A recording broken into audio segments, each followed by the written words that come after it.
Hello friends, good morning. तो आज मैं आप लोगों को डीएलएड यानी बीटीसी फर्स्ट सेमेस्टर का मैथ का पेपर सॉल्व करवाऊंगा। आई होप आप लोगों को अच्छा लगेगा, तो प्लीज ध्यान से देखिए। चलिए स्टार्ट करते हैं। आपके सामने जो क्वेश्चंस लिखूंगा मैं, फिर उसको सॉल्व करवाऊंगा। तो देखिए, चलिए फर्स्ट क्वेश्चन। तो पहला सवाल आपके सामने ये रहा, क्या रखा है 80 से लेके 90 के बीच अभाज्य संख्या बतानी है। तो अभाज्य संख्या क्या होता है, सबसे पहले ये जानिए। तो अभाज्य संख्या उसे बोलते हैं जिसके सिर्फ दो गुणनखंड होते हैं। दो गुणनखंड, सिर्फ दो गुणनखंड। सिंपल डेफिनेशन याद रखिए, सिर्फ दो गुणनखंड। एक तो एक होगा और एक वो है स्वयं संख्या होगी। ठीक है, जैसे देखिए दो का गुणनखंड क्या होगा, एक के पहाड़े में आता है और दो के पहाड़े में आता है, यानी ये एक अभाज्य संख्या है। ओके, अगर जैसे मैं बात कर लूं तीन की, तो तीन भी एक अभाज्य संख्या होगी कि एक और तीन में आता है। चार की बात करूं, फिर एक में आता है, दो में भी आता है और चार में भी आता है। इसका मतलब ये अभाज्य संख्या नहीं है। अगर मैं एक की बात करूं तो एक अपनी पहाड़ी में आता है और एक, यानी ये तो एक ही हुआ ना, तो इसका मतलब ये अभाज्य संख्या नहीं है। तो सिंपली आप लोग ये याद रखिए कि अभाज्य संख्या उसे बोलते हैं जिसके सिर्फ और सिर्फ दो गुणनखंड होते हैं। ठीक है, तो अब चलिए देखते हैं। तो इसने बोला है 80 और 90 के बीच में कितनी अभाज्य संख्याएं हैं। 80 के बाद 81 आता है। 81 देखिए एक के पहाड़े में भी आता है, तीन के पहाड़े में भी आता है, 9 के पहाड़े, इसका मतलब ये तो है नहीं। ठीक है, 82 भी नहीं है। ठीक है, एक में भी आएगा, दो में भी आएगा, इसके बाद 82 में भी आएगा। तो आप लोग ऐसे करते जाइए। तो जैसे अगर मैं लिख दूं 81, 82, 83, 84, 85, 86, 87, 88, 89, क्योंकि 90 इन दोनों के बीच में रखना है। तो ये तो है नहीं, ये है नहीं। ये देखते हैं, ये किसी भी पहाड़े में नहीं आता है, एक और 83 में ही आएगा। इसका मतलब एक तो ये हो गया, ये नहीं हो सकता, ये नहीं हो सकता, ये नहीं हो सकता। आप लोग भाग करके देखना, ये दो में भी आएगा, है ना, तीन में भी आएगा, इतने के पहाड़े में भी आएगा, चार में भी आएगा, ये भी 5 में आएगा, एक में आएगा, 85 में तो आएगा ही। इसको देख लेते हैं, तीन के पहाड़े में शायद आएगा। देखो 3 दूनी 6, 3 9 27, इसका मतलब ये भी नहीं है, ये भी नहीं है, ये है। तो इसका मतलब कौन सा हो जाएगा, 83 और 89। आई होप आप लोगों को समझ में आया होगा। तो इसका आंसर हो जाएगा 83 और 89। नेक्स्ट क्वेश्चन क्या कह रहा है, कह रखा है 90 अंश के कोण को क्या कहते हैं। तो देखिए 90 अंश के कोण को क्या कहते हैं, समकोण। न्यून कोण किसे बोलते हैं, जो 90 डिग्री से कम होता है उसे न्यून कोण बोलते हैं। इसके बाद जो 90 डिग्री से अधिक होता है उसे अधिक कोण बोलते हैं। ठीक है, समकोण सीधा 90 डिग्री का ही होता है। और सरल कोण किसे बोलते हैं, यदि 180 डिग्री का होता, 180 वाले डिग्री को अंश के कोण को क्या बोलते हैं, सरल कोण। ठीक है, स्ट्रेट एंगल। तो आई होप समझ में आ रहा होगा आप लोगों को। चलिए अगले सवाल देखिए आप लोग। तो तीसरा सवाल आपके सामने ये रहा, क्या रखा है, वृत्त के किन्हीं दो बिंदुओं को मिलाने वाली रेखाखंड को क्या कहते हैं। रेखाखंड को क्या कहते हैं, जैसे मान लीजिए ये वृत्त है। ठीक है, तो क्या रखा है, वृत्त के किन्हीं दो बिंदुओं को, मान लो एक यहाँ है, एक यहाँ है, एक यहाँ है, एक यहाँ है, और ये इसका केंद्र है। ठीक है, तो अगर मैं इन दोनों बिंदुओं को मिला दूं तो इसको क्या कहते हैं, और इसको मिला दूं तो इसको क्या कहते हैं। ठीक है, अब देखिए उसने ये नहीं कहा है कि वृत्त के किन्हीं दो बिंदुओं को मिलाने वाली रेखा जो केंद्र से होकर जाए उसको क्या कहते हैं। अगर यहाँ पे इसने कहीं केंद्र का नाम ले लिया होता तो वो क्या बन जाता आपका, व्यास, या फिर अगर इतने कोई बोलता केंद्र से तो त्रिज्या। ठीक है, तो उसने बोला सिर्फ दो बिंदुओं को मिलाने वाली रेखा। तो अगर दो बिंदु को वृत्त के अंदर मिलाई जाती है तो हमेशा उसको जीवा बोलते हैं, चाहे वो व्यास ही क्यों ना हो। व्यास भी एक सबसे बड़ी जीवा होती है। ठीक है, तो आंसर क्या हो जाएगा आपका, जीवा। तो वृत्त के अंदर कभी भी दो बिंदुओं को अगर हम मिलाते हैं, केंद्र का नाम नहीं लिया है, केंद्र से जा रहा होता तो उसको व्यास कह देते। ठीक है, सिर्फ केंद्र पे जा रहा होता तो उसको त्रिज्या कह देते। लेकिन उसने सिर्फ दो बिंदुओं को बोला है मिलाने के लिए, तो इसका मतलब है कि वो जीवा की बात कर रहा है, कोड की बात कर रहा है। ठीक है, आई होप समझ में आ गया होगा।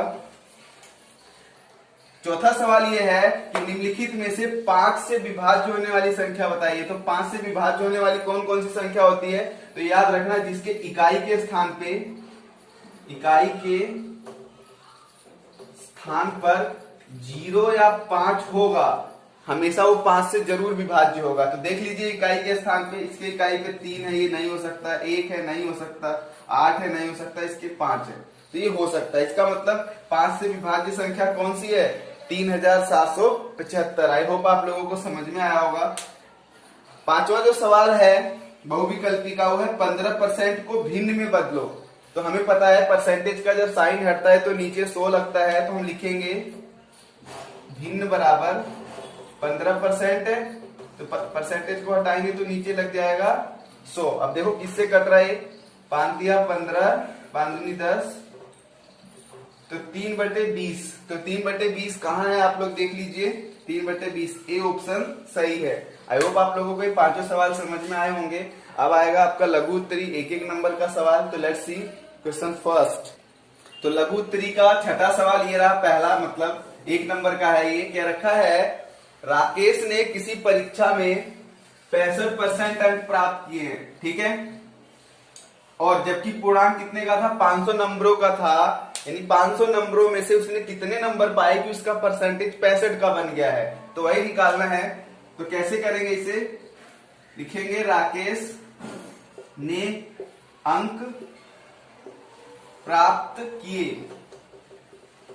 कितने अंक प्राप्त करें, तो हम कह देंगे 500 का 65%, है ना। 500 में से 65% प्राप्त किए उसने, 500 का 65%, ऐसे ही लिख देना है आप लोगों को। अब कितने अंक नहीं प्राप्त करे हैं, तो यहाँ पे 35% आता, तो हम लिख देते 500 का 35% उसने नहीं किया है। अगर सवाल में आ जाता नहीं किए तो फिलहाल भी जो प्राप्त करे हैं 500 का, तो ये देखते हैं 500 का मतलब मल्टीप्लाई होता है, याद रखना, और 65, और हमें पता है साइन हटता है तो नीचे 100 लग जाता है। तो 2 जीरो से 2 जीरो कैंसिल, गुना कर दो इसे, 5 पंजे 25, 5 6 30 और 2 32, यानी कि उसके 500 में से 325 नंबर आए, 500 में से 325 नंबर आए। अगर आप इसका परसेंटेज निकालोगे तो कितना आ जाएगा, 65% ही आ जाएगा, ठीक है। परसेंटेज निकालने के लिए 100 से गुना कर देते हैं। समझ में आया होगा आई होप आप लोगों को। चलिए नेक्स्ट देखिए आप लोग, 7वां सवाल। तो 7वां सवाल कह रहा है कि समीकरण 3x - 5 बराबर x + 3 को हल करिए। तो चलिए इसको हल करते हैं। आपको पता होना चाहिए बराबर के रूल क्या होते हैं। अगर बराबर के उधर प्लस का है तो इधर आके माइनस में, और इधर माइनस का है तो उधर जाके प्लस में। तो हम इसमें कुछ करेंगे नहीं, चर और अचर को एक तरफ करेंगे। चर संख्या क्या होती है, अगर कोई एबीसीडी का अक्षर होता है तो उसको हम चर बोलते हैं, और जो संख्याएं होती हैं उसे अचर बोला जाता है। चर हमेशा बदलते रहते हैं, ठीक है, क्योंकि x का मान तो कुछ भी हो सकता है, लेकिन जब 5 है तो 5 ही रहेगा ये। तो चलिए चर को एक तरफ ले आते हैं, प्लस का इधर आके माइनस में, तो 3x को ऐसे छोड़ दिया, ये माइनस का x हो गया। इधर वाले 3 को वैसे रखा, ये माइनस का उधर जाके प्लस का 5 हो गया। अब ये 3x में से तो 1x चला गया, तो 2x बराबर में इधर 8 हो गया। अब ये गुना में है, 2 गुना x है, तो गुना में है तो उधर जाके भाग में हो जाता है। तो रूल पता होने चाहिए आप लोगों को। तो x की वैल्यू 4 आ गई। तो अगर प्लस का रहता है तो माइनस, माइनस का रहता है तो प्लस, गुना का रहता है तो भाग में चला जाता है, और भाग का रहता है तो उधर गुना में चला जाता है। तो ये सब बेसिक रूल है, आप लोगों को समझ में आना चाहिए। तो चलिए अगला सवाल करते हैं। तो 8वां सवाल ये कह रहा है कि यदि किसी वर्ग की एक भुजा 6 सेंटीमीटर है तो उसका क्षेत्रफल बताओ। तो वर्ग की भुजा दे रखी है, भुजा कितना दे रखा है ये देख लीजिए आप लोग, 6 सेंटीमीटर, ठीक है। तो हमें पता है वर्ग का क्षेत्रफल, याद रखना वर्ग की सारी भुजाएं सेम होती। अगर ये 6 सेंटीमीटर है तो सारी की सारी 6 होंगी। तो वर्ग का जो क्षेत्रफल होता है उसका फॉर्मूला होता है भुजा गुना भुजा, ठीक है, यानी भुजा का वर्ग होता है। तो भुजा कितनी है, एक 6, दूसरी भी 6 ही है, सब कुछ 6 ही 6 है, तो 6 × 36 वर्ग सेंटीमीटर। तो आई होप बहुत आसान सा है, समझ में आया होगा। नेक्स्ट क्वेश्चन देखिए आप लोग, टाइम। तो क्वेश्चन नंबर 9 क्या रखा है, x + 5 का वर्ग का मान बताओ, स्क्वायर का x + 5 का होल स्क्वायर। तो मैं आपको कुछ सूत्र बता देता हूं। अगर a + b का होल स्क्वायर क्या होता है, इसका सूत्र बचपन से पढ़ते हुए आ रहे हैं हम, a का वर्ग प्लस 2ab प्लस b का वर्ग। अगर यहाँ पे कहीं माइनस का अगर आ गया होता तब कौन सा सूत्र लगाते, a घटा b बराबर होता है a का वर्ग घटा 2ab प्लस b स्क्वायर। तो कई लोग पहले इसको इसके साथ लिख लेते हैं, बाद में इसको, तो कोई मैटर नहीं करता, सबसे ठीक है। तो फिलहाल अभी इसके अंदर हम ये वाला सूत्र लगाने जा रहे हैं, a प्लस बी का वर्ग। तो देखो ये a है ये b है, तो सबसे पहले आएगा a का वर्ग प्लस 2 गुना में a है ना, गुना में b हमारा 5 है, प्लस b का वर्ग। ये कितना आ जाएगा, x का वर्ग तो x स्क्वायर प्लस 2 पंजे 10 और 10x हो जाएगा, और ये हो जाएगा 5 पंजे 25। तो आसान सा है, बस साइन का चेंज हो जाता है, अगर यहाँ माइनस होता है तो यहाँ माइनस आ जाता है, बाकी सब कुछ सेम रहता है। होप समझ में आया होगा। नेक्स्ट देखिए आप लोग। तो नेक्स्ट सवाल ये है कि बोला पटरी और प्रकार की सहायता से 60 अंश का कोण बनाइए। तो कोण कैसे बनाया जाता है देखिए आप लोग। सबसे पहले एक लाइन खींच लीजिए, इसने बोला कितनी लंबी, तो कितनी भी खींच लीजिए आप, ठीक है, कुछ भी नाम दे दीजिए इसका, चलिए ए भी रख देता हूं। अब इसके बाद आप प्रकार लीजिए, प्रकार कितना भी खोल लीजिए, पेंसिल इसमें लगा के ऐसे कितना भी खोल दीजिए, जितना खोलेंगे यहाँ पे रखेंगे आप, ऐसे डी जैसा बनाएंगे चाप, ठीक है, कितना भी खुल गया आप उसको हिलाइए डुलाइए मत, ठीक है। फिर प्रकार एक बार यहाँ रख के एक चाप लगाएंगे, जैसे कि यहाँ ये पहला वाला 60 का होता है, फिर एक चाप लगाएंगे, ये 120 का होता है, फिर तीसरा लगाएंगे तो 180 का, ठीक है। तो हमने क्या काम करा, एक लाइन खींचा, एक प्रकार कितना भी बड़ा ले लीजिए, उसका डी जैसा यहाँ से पॉइंट पे रख के डी जैसा बना लीजिए, फिर 2 चाप लगा दीजिए, 1 2, ये 60 60 120, ये 180। तो 60 का ही बनाना था, तो इसको आप प्रकार की मदद से स्केल की मदद से पटरी की सहायता से मिला दीजिए, आ गया आपका 60 अंश का कोण, ठीक है। आई होप समझ में आ गया होगा। चलिए नेक्स्ट करते हैं। तो क्वेश्चन 11 है, क्या रखा है, संख्याओं 13 39 273 का मासा बताइए। मासा मतलब होता है एचसीएफ, हाईएस्ट कॉमन फैक्टर, महत्तम समापवर्तक निकालना है। तो कुछ मत करिए, जो भी संख्या है उनका गुणनखंड बना लीजिए। तो 13 का गुणनखंड तो होगा 1 गुना 13, ये होगा। 39 का गुणनखंड क्या होगा, 3 गुना 13, 13 या 39 होता है। 273 का गुणनखंड क्या होगा, चलिए इधर बना लेते हैं। तो पहले 3 से जाएगा, 3 3 27, 1 आएगा, अभी भी 3 से जा रहा है, 3 से नहीं जा रहा है, 7 से जाएगा, 7 एकम 7, 7 तिरिक 21, अब 13 से जाएगा। तो इसका हो जाएगा 3 गुना 7 गुना 13। तो मासा का मतलब होता है जो संख्या सब में आए उसे मासा बोलते हैं। तो मासा कितना हो गया, तो 13 सब में आ रहा है, ठीक है, तो यहाँ पे आ जाएगा 13 आंसर। आई होप समझ में आ गया होगा। नेक्स्ट क्वेश्चन देखिए आप लोग। चलिए तो क्वेश्चन नंबर 12 देखिए, बड़ा इंपॉर्टेंट है। क्या रखा है, एक साइकिल 1800 रुपए में बेचने पर, यानी विक्रय मूल्य 1800 रुपए बेच दे रहे हैं, फिर भी हमें 10% की हानि हो रही है। तो बताइए साइकिल का क्रय मूल्य क्या होगा, यानी कितने रुपए में खरीदी गई थी। तो मैं ये मान लेता हूं, माना क्रय मूल्य कितना है, क्रय मूल्य x रुपए है, ठीक, यानी कोई चीज मैंने x रुपए की खरीद के लाई, अब इसका 10% लॉस हो गया, ठीक है। तो इसका मतलब कितने रुपए का लॉस हो गया, तो कितने रुपए की बेची मैंने। जैसे मान लो अगर मैंने कोई 500 रुपए की चीज खरीद के लाई, ठीक है, अब इसका 10% लॉस हो गया, 10% इसका निकालिए, कितना आएगा, 50 रुपए लॉस हो गया। तो कितने रुपए की बेची होगी मैंने, 500 रुपए में से मेरा 50 रुपए लॉस हो गया, इसका मतलब 450 रुपए की बेची होगी। तो ऐसे यहाँ पे भी करेंगे कि हम x रुपए की खरीद के लाए थे, तो x में से क्या घटा देंगे, इसका जो 10% आएगा, बराबर में कितने रुपए की बेची है, 1800 रुपए की। जैसे यहाँ पे देखो पहले इसका 10% निकाला था 50, तो यहाँ घटा के दिखाया हूं ना, तो ऐसे यहाँ पे भी कर रहा हूं, ठीक है। आप लोग इसे ध्यान से समझिएगा। तो x घटा में x गुना में 10 बटे में 100 बराबर 1800। तो इसका आ जाएगा सूत्र आपका x घटा x बटे 10 बराबर 1800। एलसीएम ले लो, यहाँ आएगा 10, यह आ जाएगा 10x माइनस x बराबर 1800। यह आ जाएगा 9x बटे में 10 बराबर 1800, तिरछा गुना करिए तो 9x बराबर आ जाएगा 18,000। तो x का मान कितना आ जाएगा 18,000 बट्टे में 9, 9 दूनी 18, 2,000 रुपए आ जाएंगे। यानी कि कोई चीज मैंने 2,000 रुपए की खरीद के लाई थी। ठीक है, तो आई होप समझ में आया होगा। नेक्स्ट क्वेश्चन देखिए आप लोग। तो 13वां सवाल है कि 500 रुपए का 3 वर्ष 12% वार्षिक ब्याज की दर से साधारण ब्याज निकालो। तो साधारण ब्याज का मैंने सूत्र अपनी पिछली क्लास में पढ़ाया हुआ है, आप लोग देख सकते हैं। SI सिंपल इंटरेस्ट, इसका फॉर्मूला होता है P गुना R गुना T बटे में 100। तो SI निकालते हैं। P आपका मूलधन जो लिए रहते हैं वो होता है रेट यानी दर 12%, परसेंटेज वाला होता है R, टाइम कितना है 3 साल बटे में 100। तो कितना रुपए ब्याज देना पड़ेगा देख लीजिए, 12 पंजे 60, 60 किया 180 रुपए का ब्याज लगेगा। तो समझ में आ गया होगा, बहुत इजी है। नेक्स्ट सवाल देखिए। तो 14वां सवाल है क्या रखा है, इसको हल करो, सरल करो। तो चलिए ब्रैकेट ओपन करते हैं डायरेक्टली, एक बार उतार लेता हूं।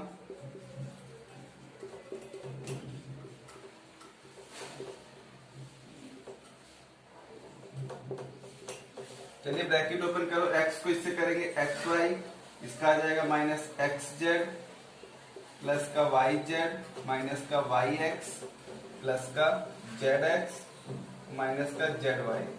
ये हो गया।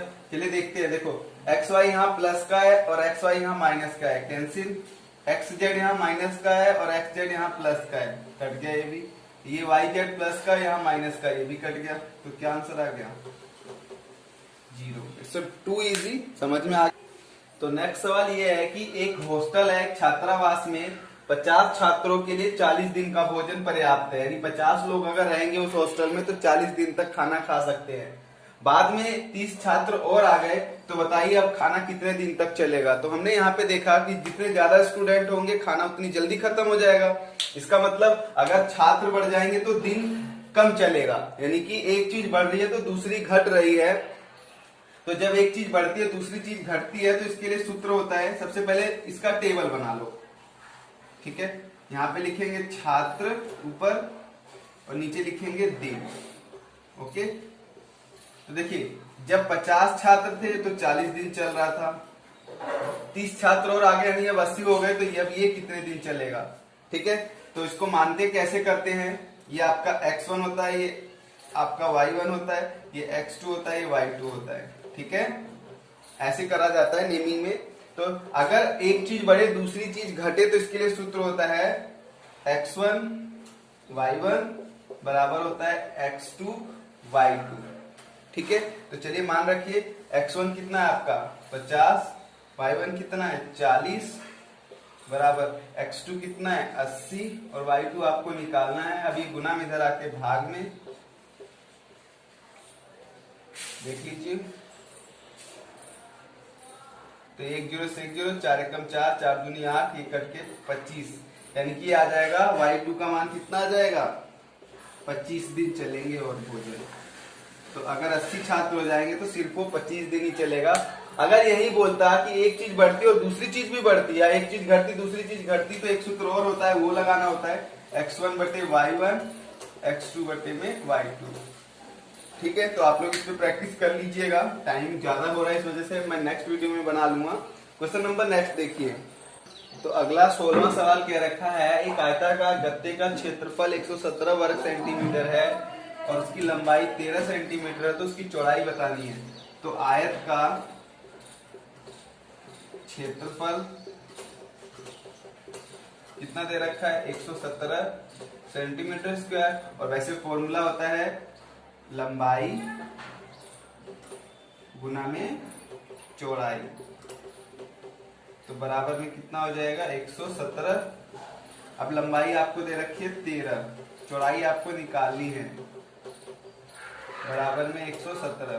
अब ये गुना में इधर जाके भाग में हो जाएगा, तो चौड़ाई बराबर कितनी आ जाएगी देख लीजिए आप लोग 117 बटे में 13, 13 नीमा 117, तो चौड़ाई कितनी आ जाएगी 9 सेंटीमीटर आ जाएगी। तो आई होप समझ में आएगा, बहुत इजी है। नेक्स्ट देखिए आप लोग।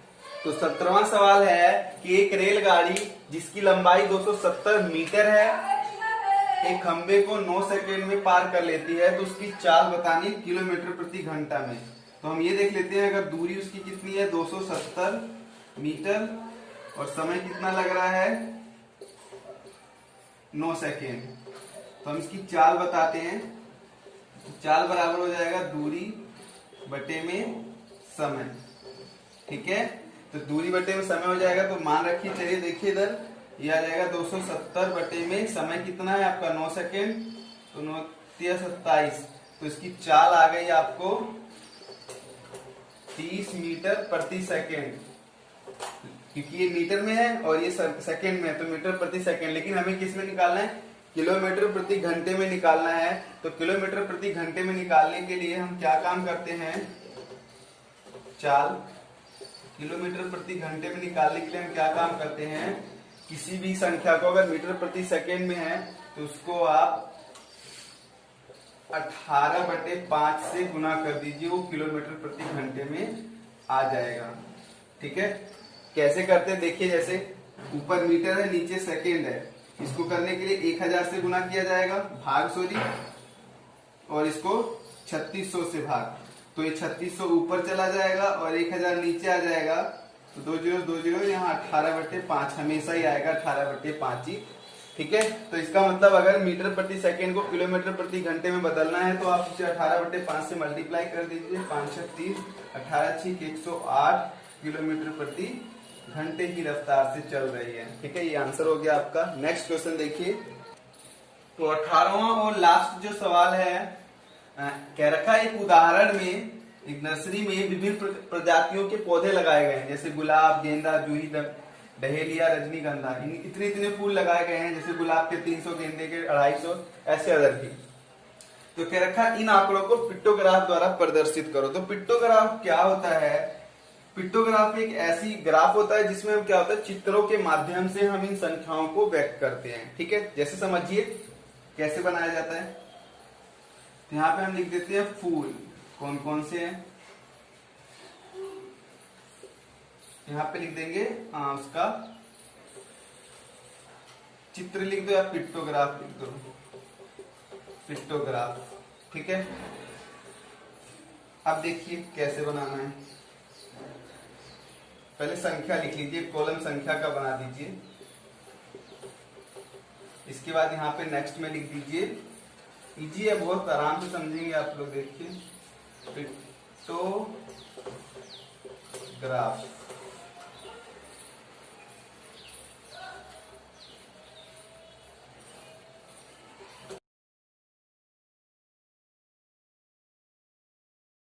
गुलाब, गेंदा, जूही,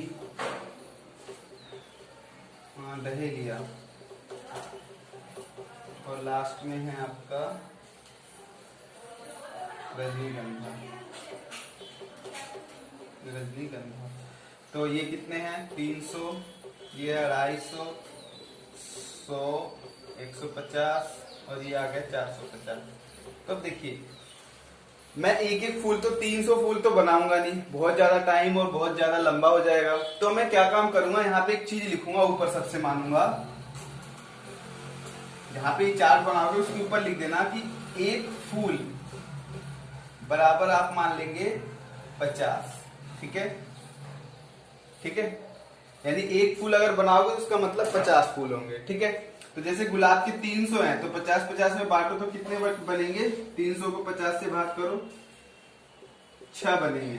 तो ऐसे बना दो 6, कैसे भी एक चित्र बना दो बस।